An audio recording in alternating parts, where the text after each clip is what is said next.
Al tiempo de la enseñanza, ¿cierto? De la palabra del Señor. Si quiero rogarle que pueda tomar sus Biblias, abrirlas ahí en el libro de Malaquías. Malaquías. El pastor Ricardo dijo que esta serie se iba a llamar Pasajes selectos de los profetas menores, ¿cierto? Así que vamos a tomar otro pasaje ahí en Malaquías. Hermanos, realmente yo quiero rogarle que usted considere y decida tomar allí los profetas menores como son, palabra del Señor. Abdías, Nahum, Habacuc, Sofonías, Ageo. Queridos hermanos, léalos, disfrute de estos pasajes, que sí son de juicio, muchas veces, ¿cierto? Son de corrección, muchas veces son fuertes, ¿cierto? Pero hermanos, son parte de lo que el Señor ha dejado para nuestras vidas, para que nosotros también le conozcamos y le sirvamos a Él. Vamos a Malaquías capítulo 1. Si bien van a haber cosas, ¿cierto?, que están enlazadas, porque es el mismo libro con lo que ya aprendimos con nuestro hermano Álvaro, también, ¿cierto?, hoy veremos otra perspectiva, ¿cierto?, de otro pasaje de lo que el Señor quiere enseñar aquí en Malaquías capítulo 1. Malaquías capítulo 1, versos 1 al 5. Dice así la palabra del Señor. Leo la Nueva Biblia de las Américas, puede leerlo en la versión que usted tenga en su mano. Dice: oráculo de la palabra del Señor a Israel por medio de Malaquías. Yo los he amado, dice el Señor. Pero ustedes dicen: ¿en qué nos has amado? ¿No era Esaú hermano de Jacob?, declara el Señor. Sin embargo, yo amé a Jacob y aborrecí a Esaú, e hice de sus montes desolación y di su heredad a los chacales del desierto. Aunque Edom dice: hemos sido destruidos, pero volveremos y edificaremos las ruinas, el Señor de los ejércitos dice así: ellos edificarán, pero yo destruiré, y los llamarán territorio impío y pueblo contra quien el Señor está indignado para siempre. Sus ojos lo verán, y ustedes dirán: sea engrandecido el Señor más allá de la frontera de Israel.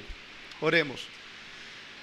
Señor amado, hemos celebrado la cena, hemos cantado alabanzas, hemos orado. Y Señor, ahora te ruego que tú nos dirijas en tu palabra. Pero Señor, yo pido algo en especial.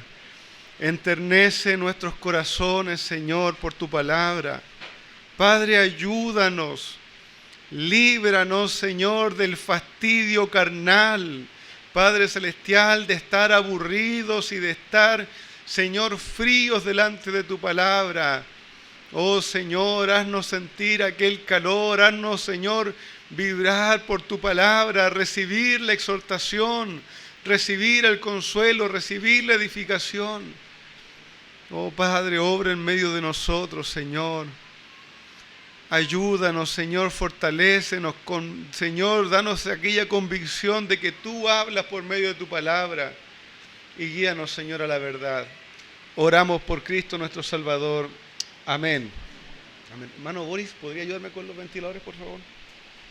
Bien, queridos hermanos, vamos a comenzar hoy, ¿cierto?, por algunos versículos previos a lo que ya estuvimos viendo, ¿cierto?, muy bien con nuestro hermano Álvaro la semana pasada, ¿cierto? Este libro de Malaquías es la profecía del Señor, ¿cierto?, por medio del profeta Malaquías, mi mensajero, como bien aprendíamos, ¿cierto?, que puede ser o bien el nombre real del profeta o un título por ser profeta, ¿cierto?, y ser el mensajero del Señor que llevaba estas palabras al pueblo. Le pedí al hermano que lo apagara porque el ruido nos desconcentra un poquito, ¿cierto?, especial aquí adelante. Así que, como queremos toda su atención en la palabra del Señor, mejor tener un poquito de calor que estar allí desconcentrados. Amados hermanos, algunos sitúan esta profecía de Malaquías entre los viajes de Nehemías, ¿cierto? Y Esdras, o durante el tiempo que Nehemías estaba reconstruyendo los muros, pero es después del exilio, ¿cierto? Después del tiempo del exilio en Babilonia, luego bajo los medos persas, ¿cierto? Y cuando ellos retornan y están allí asentando en las ciudades, construyendo, ¿cierto?, los muros, echando los cimientos, a este pueblo es el que predica, ¿cierto?, el que profetiza Malaquías. En este tiempo, hermanos, se está restableciendo poco a poco, como vamos a ver en los otros profetas menores, el sacrificio, el servicio. Con Esdras vuelven, ¿cierto?, varios levitas y diferentes funcionarios o descendientes de los funcionarios del templo, ¿cierto? Recordemos, hermanos, haciendo un poquito de historia, que el Señor permitió el tiempo de los reyes, ¿cierto? Unidos después los reyes en el norte y en el sur, y luego de eso, a causa del pecado y la rebeldía repetitiva y terca de estos pueblos, el Señor permitió que Asiria tomara el reino del norte y se lo llevara y nunca volviera, ¿cierto? Y es más, trajera a otras personas que ocuparan ese territorio, y luego el Señor permitió que viniera a Babilonia, no solo una vez, por lo menos 3 veces, a Israel. Y en estos viajes fue en que fue llevado Daniel, por ejemplo, a Babilonia, y fueron siendo ellos consumidos hasta que en un momento los babilónicos sitian la ciudad de Jerusalén. ¿Qué significaba esto? Que los que quedaban dentro de los muros quedaban ahí encerrados, los ejércitos rodeaban la ciudad, se les cortaba todo suministro, ¿cierto?, de agua, de alimentos, hasta que esta ciudad se rendía por el hambre, ¿cierto?, por ya no poder soportar más. Y después que ellos cayeron, el Señor permitió que ellos los exiliaran. Babilonia, el imperio que hacía, tomaba a todos los ciudadanos y se los llevaba a sus ciudades a trabajar, a servir en diferentes áreas, y allá estuvieron por 70 años. Y luego comenzaron los retornos, ¿cierto?, con Nehemías, con Zorobabel, ¿cierto?, con Esdras, para ir reconstruyendo la ciudad y el templo. Entonces este pueblo al que le habla Malaquías es el pueblo que está volviendo, que se está restableciendo allí en la ciudad, que está volviendo a sacrificar, que el Señor está cumpliendo sus palabras con ellos. Pero este retorno no había sido sin problemas. Habían problemas por establecerse, a veces habían problemas en las cosechas, habían problemas porque habían vecinos, ¿cierto?, que también los atacaban, los hostigaban, los acusaban y tenían que a veces detener las obras. Entonces, habían algunos problemas, aunque el rey persa les había provisto para construir los muros y luego también para reconstruir el templo, ¿cierto? También los judíos sufrían ciertas situaciones en este restablecimiento.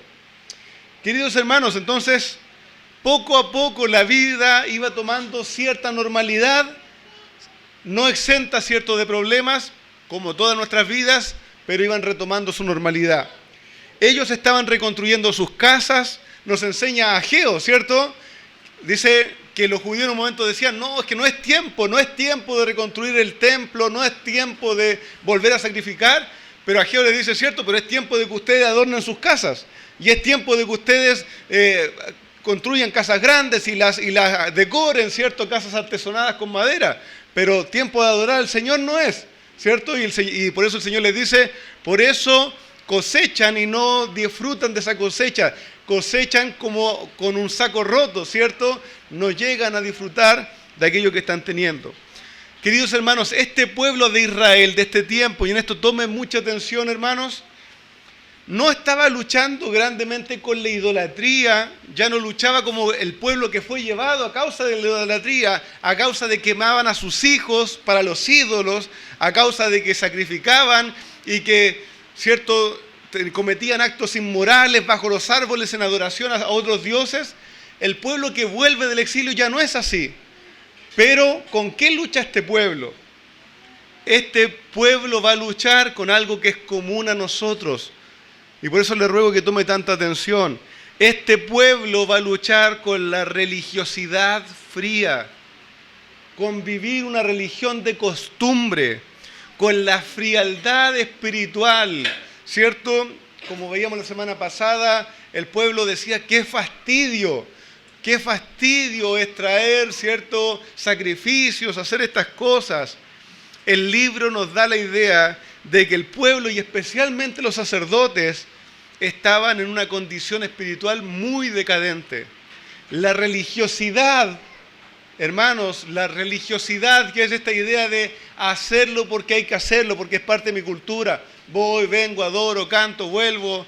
¿Cierto? Me pasó los últimos años que estuve en alguna iglesia carismática, siendo adolescente, que yo veía a la gente y decía, oye, esta gente va, levanta las manos, ¿cierto? Adora, llora, se va para la casa, sigue haciendo su vida, bien, levanta las manos, llora. Tú decías, estos actos de adoración tan emotivos, tan fuertes, hermanos, no eran más, muchas veces lo que yo veía, que una costumbre religiosa. Era la costumbre de ir, había que levantar las manos, había que hacer esto, otro. Podemos vivir la misma religiosidad. Podemos vivir la misma religiosidad. Queridos hermanos, entonces, en ellos, en este pueblo de Israel, de este tiempo, la frialdad, la costumbre, el culto monótono, insípido, era aquello con lo que luchaba el pueblo. Y este libro, hermanos, comienza con palabras que quiero que las pueda entender para que se dé cuenta que son sumamente tristes, son sumamente vergonzosas las palabras con que va a comenzar el libro de Malaquías.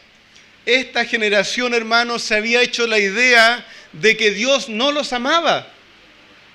Esta generación se había hecho la idea de que servir a Dios no tenía sentido, pues veían que a los malos, a los del lado le iba bien, prosperaban, y ellos estaban ahí en una situación complicada. En Malaquías, capítulo 3, verso 14, un poquito más adelante, va a registrar esto, ¿cierto? El profeta dice, Malaquías 3:14, ustedes han dicho, en vano es servir a Dios. Ellos decían en su corazón y decían, en vano es servir a Dios. ¿Qué provecho hay en que guardemos sus ordenanzas y que andemos de duelo delante del Señor de los ejércitos? Por eso ahora, ellos decían, por eso ahora llamemos bienaventurados a los soberbios. No solo prosperan los que hacen el mal, sino que también ponen a prueba a Dios y escapan sin ser castigados. Qué terrible, ¿no? Esa era la visión que ellos veían. Decían, nosotros venimos, adoramos, estamos aquí, ¿cierto? ¿Qué provecho hay para nosotros si al malvado le va bien? Se rebela contra Dios y más encima, ¿cierto? Queda sin castigo. Ese era el sentimiento que envolvía a esta generación. Ellos estaban pensando, como dice el salmista en Salmo 73, ¿lo recuerda? He aquí los impíos, sin ser turbados del mundo, alcanzaron riquezas, dice el salmista.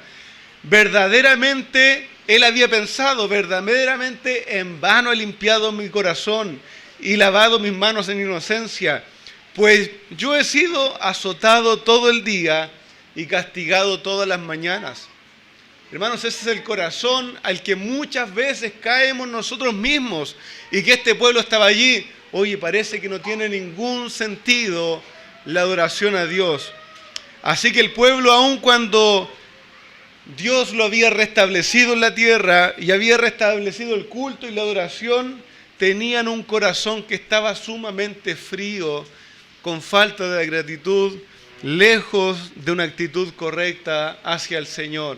Como bien decía nuestro hermano Álvaro, hermanos, el Señor no se agrada de ellos y no se agrada nunca de eso. Queridos hermanos, la obediencia fría, la obediencia costumbrista, la obediencia, hermanos, que parece que esto es parte de mi cultura y nada más, no es algo de lo cual Dios se agrade. El Señor anhela que le adoren en espíritu y en verdad. Amados, ellos se habían convencido de que Dios era indiferente, no le importaba lo que sucedía con sus vidas, o que derechamente Dios los despreciaba y no les tomaba atención. Y uno puede pensar, hermanos, quizás los años del exilio el duro retorno desde Babilonia y Persia, o los vecinos enemigos y malintencionados habían endurecido su corazón, le habían apagado, le tenían cargados el corazón. Hermanos amados, esta actitud no está lejos de nosotros, lejos de lo que puede estar pasando en su corazón hoy. Querido hermano, cuando el Señor trae tiempos difíciles a nuestras vidas, cuando Dios permite la pobreza o la escasez durante muchos meses, o los cambios inesperados en nuestra vida, o las pérdidas repentinas de algún familiar, nuestro corazón tiende a hacer lo mismo, se revela, se endurece y puede producir fácilmente enojo y pensar equivocadamente que Dios es indiferente conmigo. Si yo no lo busco, Él no me busca. Dios no está interesado en mí, puede decirnos el corazón cuando pasamos por largos tiempos de dificultad. Hermano amado, aún puede ser más duro esto cuando no es solo un momento, no fue un accidente, no fue un mes difícil. ¿Qué pasa cuando por años lucho con salir de deudas, con salir de una vida de escasez, por años lucho con un familiar que es difícil, por años lucho y el Señor parece que se ha olvidado de mí? Y nuestro corazón pregunta, ¿en qué nos ha amado Dios? ¿En qué nos ha amado Dios? Puede ser, no suena terrible, pero así es nuestro corazón, queridos. Podemos mirar y pensar, mirar alrededor y pensar, ¿para qué me estoy limpiando? ¿Para qué adoro a Dios cada domingo? ¿Para qué le sirvo? ¿Para qué guardo mi mano de robar, de no hacer mal? Doy al Señor de lo que tengo, sirvo en la medida de lo que puedo, pero estas dificultades son tan duras. ¿De qué sirve? Nuestra carne, hermanos, puede razonar y pensar que Dios no nos ama o es indiferente. Así que el Señor les dice en el verso 1 de Malaquías, yo los he amado. Pero ellos dijeron, ¿en qué nos has amado? Hermanos, qué terrible respuesta, qué actitud más terrible. El Señor les está diciendo, yo les he amado. El Señor parte diciéndole, no sé si ha tenido una discusión fuerte así, la otra persona no quiere entender y en algún momento tú le dices, yo te amo. Si es que no lo entiendes ahora, pero yo te amo. Yo te he amado, ¿cierto? Y ellos replican como niños caprichosos, ¿y en qué nos has amado? ¿Qué has hecho que nos muestre tu amor? Estamos aquí, la vida es difícil, somos castigados, nos tuviste 70 años lejos. ¿En qué nos has amado? Así que el Señor les dice, hermanos, como bien lo mencionaba nuestro hermano Álvaro, yo los he amado en que decidí amarlos y hacerlos pueblo mío. Yo los amé en que los escogí a ustedes por mi pueblo y aborrecí a Esaú y a los descendientes de ellos que son Edom, ¿cierto? Esaú y Edom. Yo he decidido a tenerlos a ustedes por mi pueblo. Hermanos, siga esto por favor. El Señor les dice, los he amado en que los escogí como pueblo mío. Tomé la decisión soberana de hacerlos mi pueblo. Y esa es la mayor muestra de amor que el ser humano puede recibir de parte de Dios. Amor desinteresado, amor de pura gracia, el cual ellos debían valorar. Hermanos, recuerde, hagamos un poquito de historia. El Señor, luego de la caída, el Señor en Génesis capítulo 11 llama a Abraham y le dice, en ti serán benditas todas las naciones, ¿cierto? En tu simiente de Abraham con Sara nace Isaac, ¿cierto? Y de Isaac con Rebeca, ¿cierto? Nace Jacob y Esaú. Hermanos, si el Señor podría haber decidido libremente, Él tiene la soberanía, ¿cierto?, de haber decidido libremente. Aún estando en el vientre, el Señor anunció lo siguiente, que el mayor serviría al menor, y Dios con Jacob afirmó su pacto. Hermanos, Pablo dice en Romanos capítulo 9, si lo pueden mirar, Pablo dice en Romanos capítulo 9, versículo 11.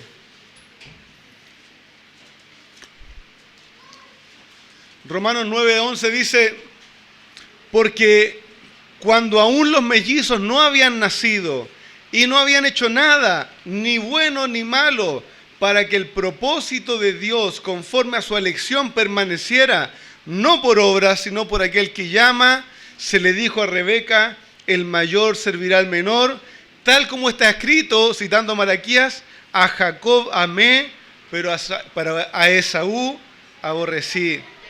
Así que, hermanos amados, ellos debían recordar esto y recordar el amor y la mayor bendición del Señor a ellos, que era que el Señor los había escogido como pueblo, que sin mérito alguno de Jacob sobre Esaú, Dios había escogido soberanamente traer bendición por medio de Jacob, y tomó a Jacob para ser pueblo suyo, para bendecirlos y para establecer con él y su descendencia un pacto, y no lo hizo así con Esaú. Hermanos amados, eso hermanos, no significaba que Dios no iba a tratar con el pueblo que vendría de Jacob. No significaba que porque iba a ser su bendición por medio de ellos, ahora no los iba a tocar y todo iba a ser prosperidad y bienestar. Cuando el Señor los toma como el pueblo de Él, también significa que va a tratar con sus vidas, que los va a disciplinar, que los va a corregir. Hermanos amados, porque la palabra del Señor nos dice en los Proverbios muchas veces, pero también en Hebreos 12:6, porque el Señor al que ama, disciplina y azota a todo aquel que recibe por hijo. Amados hermanos, así también nosotros, tu vida y mi vida, recuérdele a su corazón que aun cuando estén en la multitud de pruebas, Dios le ha amado. Santiago dice en capítulo 1, tened por sumo gozo cuando os halléis en diversas pruebas, sabiendo que la prueba, ¿cierto?, tiene su fruto, que la prueba produce paciencia, mas tenga la paciencia su obra completa, en que seáis perfectos y cabales. Hermano amado, cuando aún el Hijo de Dios, cuando está siendo machacado ahí en la piedra de Dios, puede estar agradecido porque Dios no le ha desechado como bastardo, sino que le tiene como hijo propio y está trabajando y corrigiendo sus vidas. Eso es difícil, ¿no? Eso es difícil, sobre todo cuando la prueba se extiende o la dificultad se extiende. Así que aun cuando el Señor le había disciplinado a este pueblo y le había castigado duramente y por su idolatría y su rebeldía, y les había tenido 70 años lejos, seguían siendo pueblo de Dios, seguían teniendo esta gracia de Dios sobre ellos, seguía teniendo Dios un trato y una relación especial y un futuro con ellos, pues por medio de ellos, 400 años después, traería al Mesías, al Salvador del mundo. Hermanos amados, pero no todos tenían este privilegio. Dios no escogió así a Esaú, no lo tomó por pueblo suyo. Era descendiente de Abraham, era descendiente de Isaac, pero Dios quiso soberanamente bendecir a Jacob. Hermano amado, y el Señor no escogió así a Esaú, ni tampoco a su descendencia Edom. Esa fue una decisión soberana del Señor. El Señor les va a decir, ¿creen que me he olvidado de ustedes? Miren lo que ha sucedido y lo que le pasará a Esaú. Yo los he amado a ustedes, dice, pero a Esaú aborrecí e hice sus montes, su tierra, tierra de desolación. Hermano amado, Esaú, cierto, era el hermano de Jacob, ambos en las mismas condiciones, ambos seres humanos, ambos tendrían sus debilidades, ambos hijos de la misma familia, pero ellos debían recordar que Dios podría haber elegido con libertad a Esaú y aborrecer a Jacob. Dios no tenía obligación de elegirlos a los dos. Dios no tenía obligación de elegir a ninguno, pero Dios quiso hacer misericordia. Y el Señor, para sus propios propósitos, amó libre y soberanamente a Jacob. Hermanos, algún hermano quizás con un espíritu buenista de entre nosotros podría decir, pero Dios es injusto entonces. ¿Por qué elige? Si eran los dos iguales, Si eran los dos, ¿cierto? No habían hecho ni bien ni mal. ¿Por qué Dios elige bendecir a uno y desechar al otro? Hermano amado, permítame poner este ejemplo.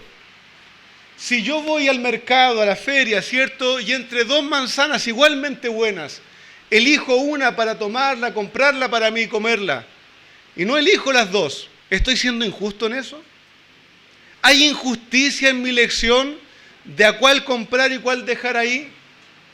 Ahora, ¿cuánto mayor no se ve de la gracia si de dos manzanas que están podridas en el cajón y que iban a ser botadas a la basura, igualmente depravadas, igualmente sin vida, yo tomo a una y la quiero rescatar para mí? ¿Acaso alguien me diría, no, ¿por qué no está recogiendo las dos manzanas podridas?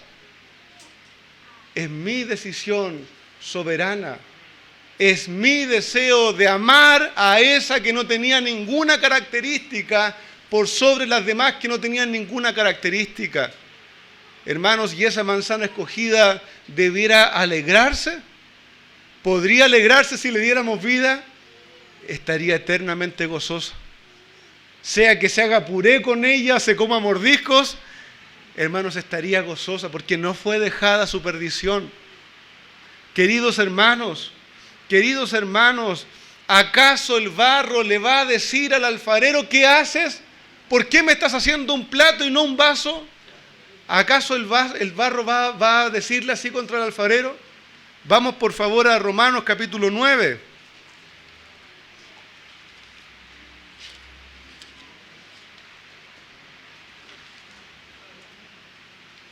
Versos 20 al 23. Vamos a leer desde el verso 19. Romanos 9, 19 en adelante dice: Me dirás entonces, ¿por qué pues todavía reprocha a Dios? ¿Por qué? ¿Quién resiste su voluntad? Al contrario, ¿quién eres tú, oh hombre, que le contestas a Dios? ¿Dirá acaso el objeto modelado al que lo modela, ¿por qué me hiciste así? ¿O no tiene el alfarero derecho sobre el barro de hacer de la misma masa un vaso para un uso honrable y otro para un uso ordinario?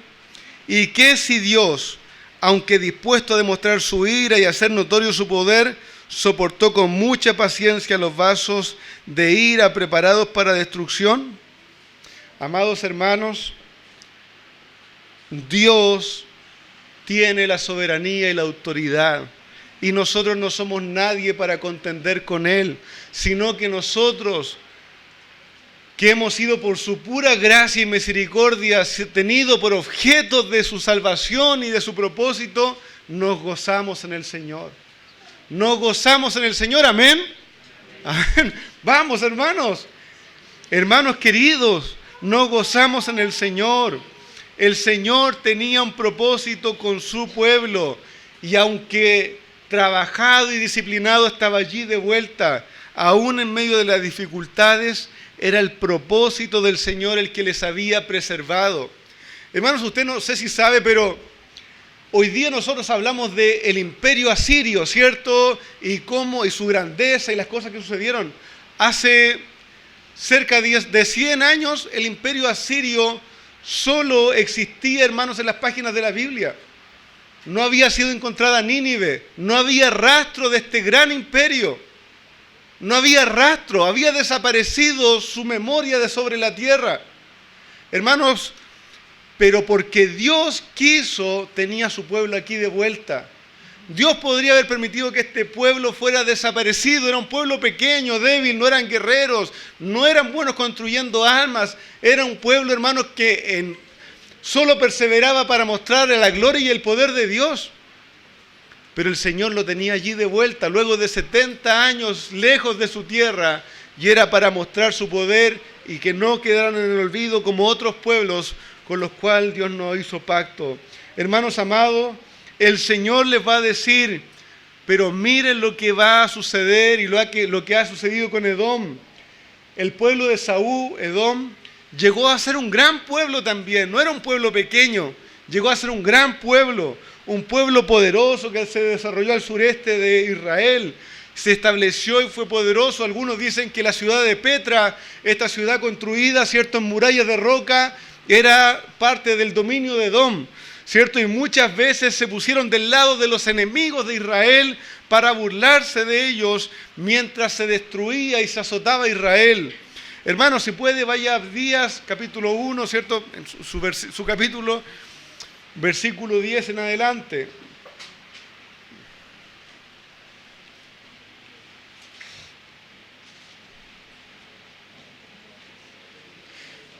Amós Abdías, eso.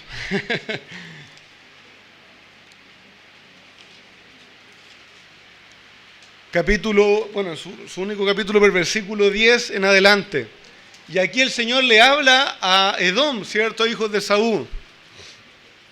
Y mire lo que le dice: por la violencia contra tu hermano Jacob, te cubrirá la vergüenza y serás cortado para siempre.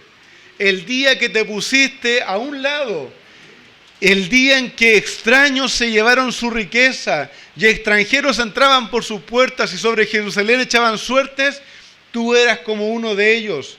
No te alegres en el día de tu hermano, en el día de su exterminio. No te alegres de los hijos de Judá en el día de su destrucción. Sí, no te jactes en el día de su angustia. No entres por la puerta de mi pueblo en el día de su ruina. Sí, no te alegres tú de su desgracia en el día de su ruina.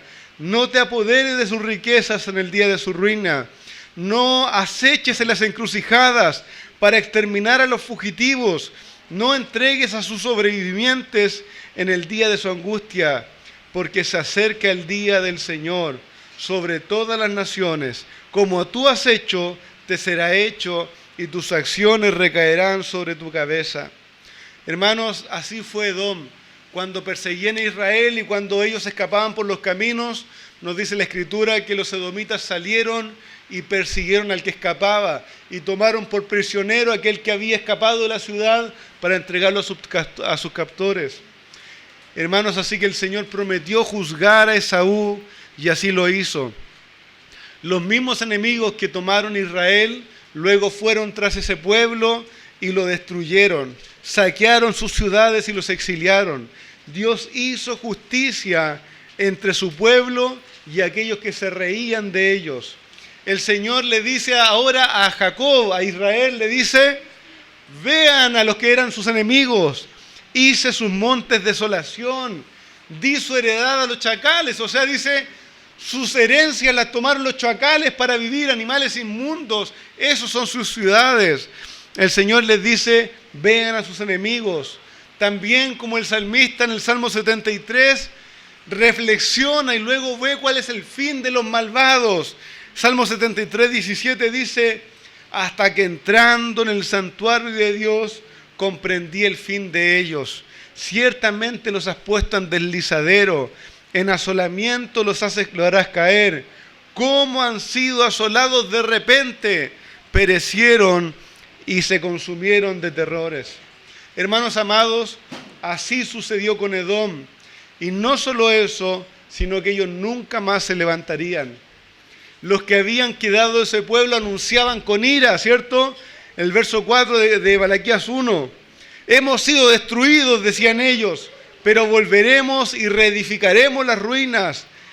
El Señor de los ejércitos les dice así a ellos: ellos edificarán, pero yo destruiré, y los llamarán territorio impío contra quien el Señor está indignado para siempre.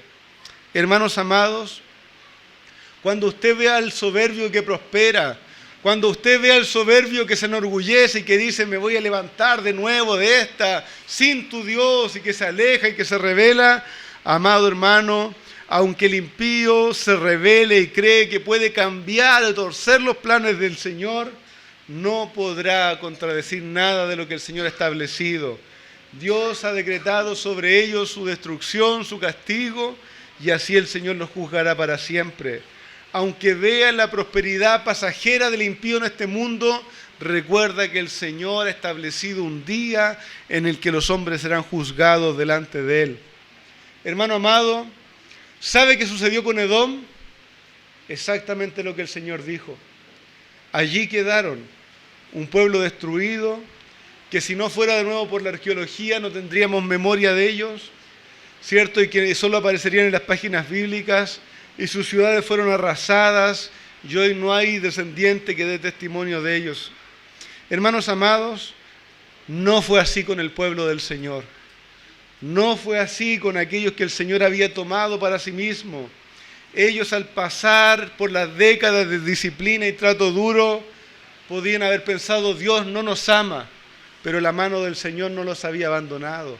Los trajo de vuelta, los restauró y los sostuvo en medio de la dificultad. Hermano amado, por muy duro que parezca el trato del Señor por algún tiempo sobre sus hijos, el Señor no nos abandona. El Señor no nos ha abandonado. El profeta Jeremías, ¿cierto?, dice en Lamentaciones, mientras ve todo el mal, ¿cierto? El profeta Jeremías ve una escena horrible. Ve el sitio de Jerusalén, cómo comieron hasta las cabezas de los burros, de los bueyes. Luego comenzaron a comerse a los hijos porque no había que comer, no había que beber. Era una situación horrenda la que ellos estaban viviendo. Mira, vaya por favor a Lamentaciones, el libro de Jeremías, Lamentaciones capítulo 3. Está allí, ¿cierto? Isaías, Jeremías, Lamentaciones, capítulo 3. Hermano, para que vea cómo él se sintió y luego también lo que él reflexionó. Esta va a ser una lectura un poco larga, amado hermano, pero yo le ruego que la siga. Muchas veces he podido meditar en estos versículos, hermanos, y le hacen bien a nuestra alma cuando creemos: no, es que esto ha sido demasiado duro, Dios ya no me ama. Veamos lo que ya hombres de Dios pasaron y cómo vivieron. Lamentaciones capítulo 3, leo desde el versículo 1, la Nueva Biblia de las Américas, dice así: yo soy el hombre que ha visto la aflicción a causa de la vara de su furor. Él me ha llevado y me ha hecho andar en tinieblas y no en luz. Ciertamente contra mí ha vuelto y ha revuelto su mano todo el día. Ha hecho que se consuma mi carne y mi piel. Ha quebrantado mis huesos. Me ha sitiado y rodeado de amargura y de fatiga. En lugares tenebrosos me ha hecho morar, con los que han muerto hace tiempo. Con muro me ha cercado y no puedo salir. Ha hecho pesadas mis cadenas. Aun cuando clamo y pido auxilio, Él cierra el paso a mi oración. Ha cerrado mis caminos con piedras labradas, ha hecho tortuosos mis senderos.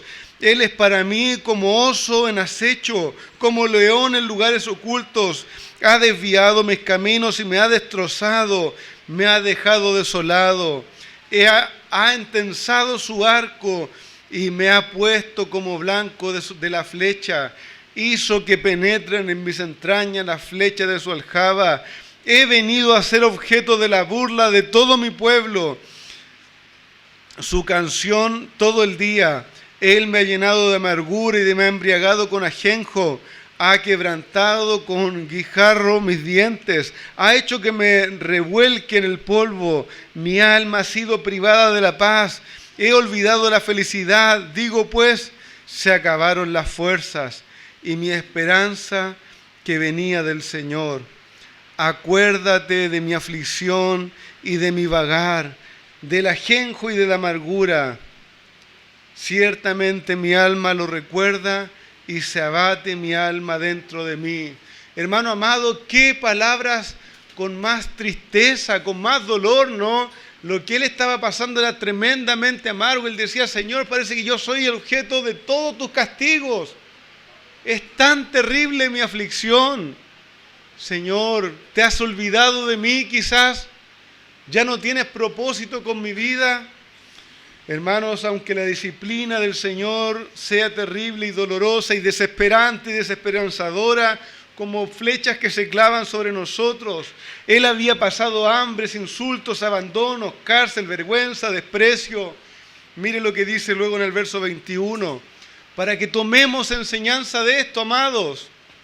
Cuando nos cansen los días, tomemos enseñanza, dice: Verso 21, esto traigo a mi corazón y por esto tengo esperanza, que las misericordias del Señor jamás terminan, pues nunca fallan sus bondades, son nuevas cada mañana, grande es tu fidelidad, el Señor es mi porción, dice mi alma, por tanto en Él espero. Bueno es el Señor para los que en Él esperan, para el alma que lo busca.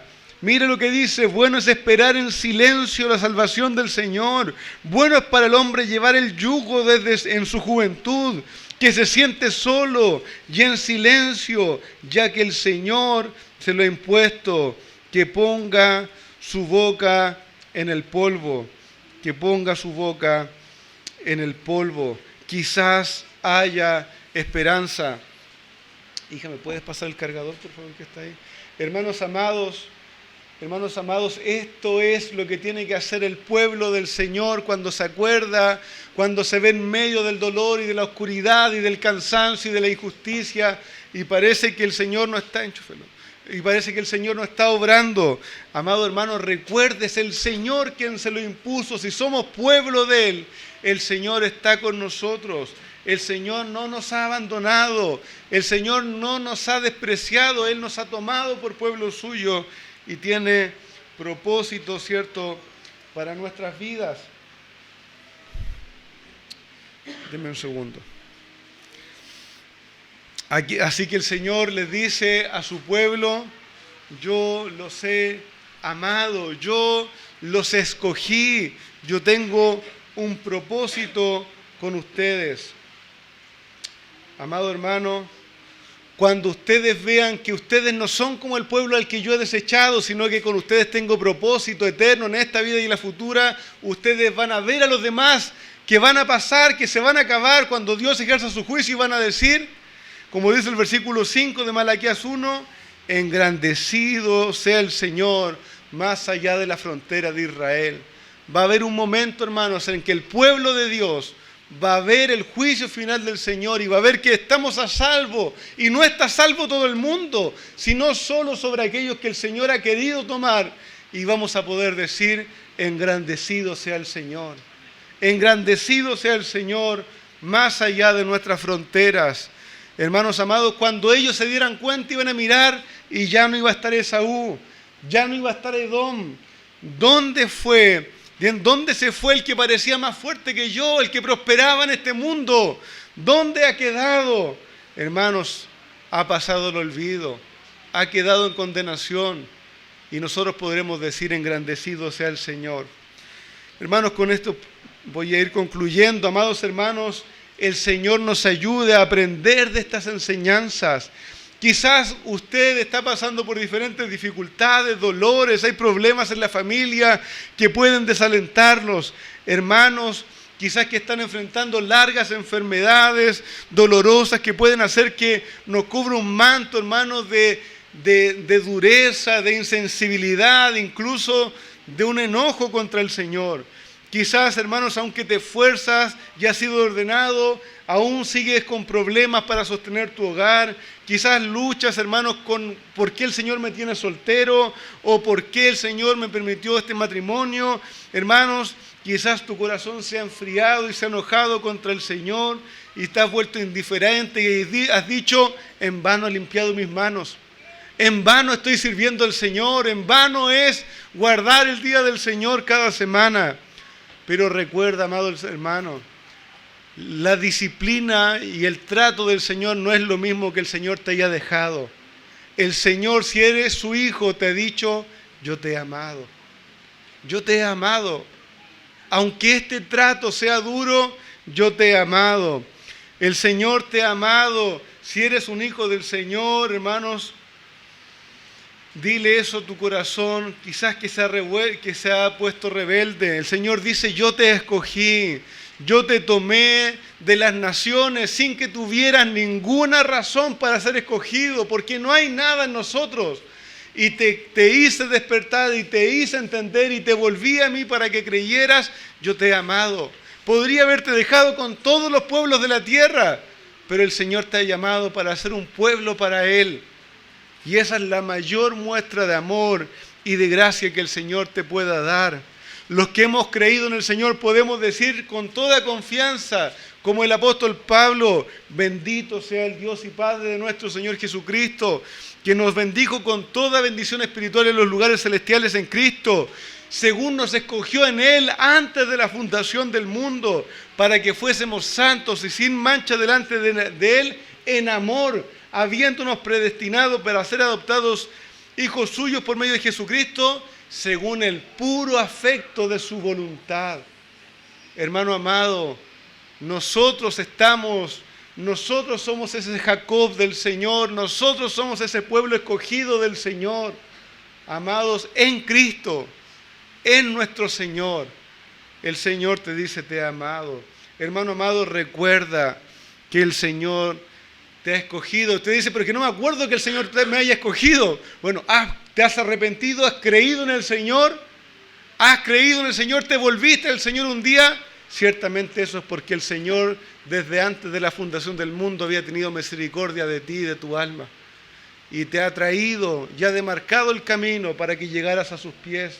Hermanos amados, no hay situación temporal que nos pueda o que nos deba hacer olvidar el eterno amor con el que hemos sido amados. Hermanos amados, ves al malo prosperar, un día ellos pasarán y toda su grandeza y toda su paz y toda su tranquilidad quedarán en el olvido, y pasará para ellos, hermanos, venir condenación y juicio del Señor.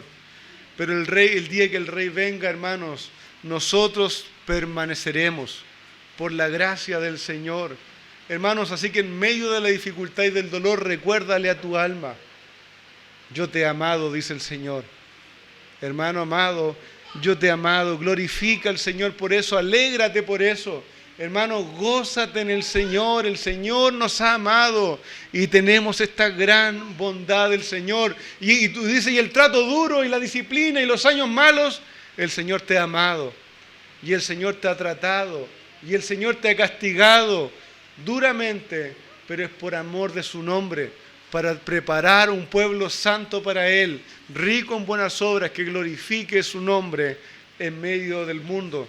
Así que, hermano amado, hagamos callar ese corazón incrédulo, hagamos callar ese corazón, cierto, indiferente, ingrato tantas veces, con la respuesta divina: yo te he amado. Mas Dios muestra su amor para con nosotros en que, siendo aún pecadores, Cristo murió por nosotros.